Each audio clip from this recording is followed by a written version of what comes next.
पाहिजे, माझा जिल्हा झालाच पाहिजे, माझा जिल्हा झालाच पाहिजे, श्रीरामपूर जिल्हा झालाच पाहिजे। झिरो न्यूजची ब्रेकिंग बातमी। श्रीरामपूर जिल्हा झाला पाहिजे या मागण्यासाठी आज श्रीरामपूर कडकडीत बंद।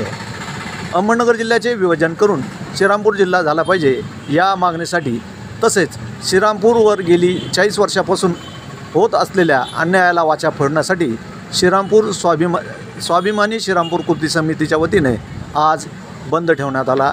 या बंदला श्रीरामपूर शहरातील छोट्या मोठ्या व्यापाऱ्यांनी स्वयंस्फूर्तीने आपली दुकाने बंद ठेवून कडकडीत बंद पाळला आहे। तसेच श्रीरामपूर जिल्हा व्हावा या मागणीसाठी श्रीरामपूर शहरातील सर्व पक्षीय पाठिंबा देण्यात आला। झालाच पाहिजे, झालाच पाहिजे, श्रीरामपूर जिल्हा झालाच पाहिजे, माझा जिल्हा झालाच पाहिजे, माझा जिल्हा झालाच पाहिजे। माझा जिल्हा।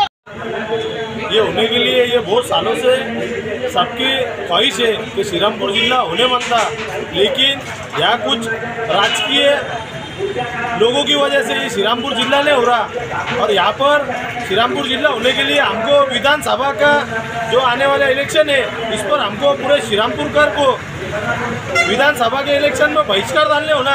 और यहाँ के जो 2 मिनिस्टर है जो श्रीरामपुर को जिला होने से रोकते हैं इनको श्रीरामपुर में आने से बंदी देने होना। बस इतना कहकर अपनी बात को खत्म करता हूँ। जय हिंद, जय महाराष्ट्र, जय संविधान।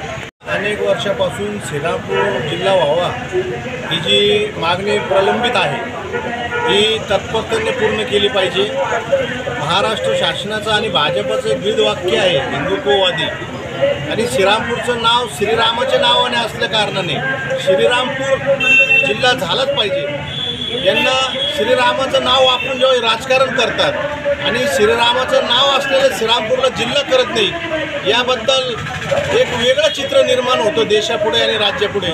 माझी फडणवीस साहेबांना, मुख्यमंत्री साहेबांना विनंती आहे की आपण तातडीने निर्णय घेऊन श्रीरामाच्या नावाला न्याय द्यावा आणि श्रीरामपूर जिल्हा घोषित करावा हीच विनंती आहे शासनाला। श्रीरामपूर बंदला जनतेकडून कसा प्रतिसाद लाभला आणि आपल्या शासनाकडे काय मागणी आहे? अहमदनगर जिल्ह्याचं विभाजन करून श्रीरामपूर जिल्हा करावा ही श्रीरामपूरकरांची गेली 40 वर्षापासून मागणी आहे। त्या निमित्तानं या ठिकाणी स्वाभिमानी जिल्हा कृती समितीच्या वतीने अनेक आंदोलने केली। आज श्रीरामपूर बंद पुकारण्यात आला होता, त्याला देखील श्रीरामपूरकरांनी स्वयंस्फूर्तीने कडकडीत बंद ठेवून या ठिकाणी जाहीर पाठिंबा दिलेला आहे। तर त्या या बंदला ज्यांनी कडकडीत बंद देऊन पाठिंबा दिला त्यांचा मी स्वाभिमानी जिल्हा कृती समितीच्या वतीनं जाहीर आभार व्यक्त करतो। आणि त्याच पद्धतीनं या ठिकाणी सरकारला इशारा देतो, जर समजा तुम्ही या ठिकाणी अहमदनगर जिल्हा विभाजन करून श्रीरामपूर जिल्हा केला नाही तर या ठिकाणी उग्र स्वरूपाचं आंदोलन स्वाभिमानी जिल्हा कृती समिती छेडेल असा या ठिकाणी इशारा देतो।